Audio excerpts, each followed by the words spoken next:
পিতাকে ধন্যবাদ, প্রভু যিশুকে ধন্যবাদ। যে বাক্য পড়ছি সেই বাক্য যেন সবার হৃদয়ে ছুঁয়ে যায়। গীতসংহিতা প্রথম খণ্ড 1 পর্ব থেকে 5 পর্ব পড়ব। পদ: ধন্য সেই ব্যক্তি যে দুষ্টুদের মন্ত্রণা চলে না, পাপীদের পথে দাঁড়ায় না, নিন্দকদের সভায় বসে না, কিন্তু সদাপ্রভুর ব্যবস্থায় আমোদ করে। তাহার ব্যবস্থা দিবারাত্র ধ্যান করে।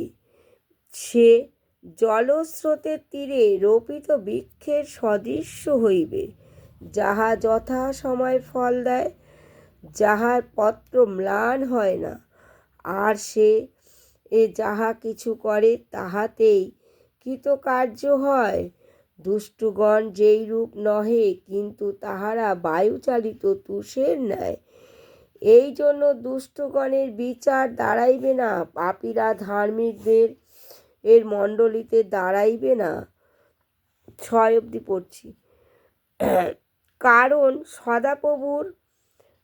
কারণ সদাপ্রভু ধার্মিকগণের পথ জানেন, কিন্তু দুষ্টদের পথ বিনষ্ট হইবে। আমেন।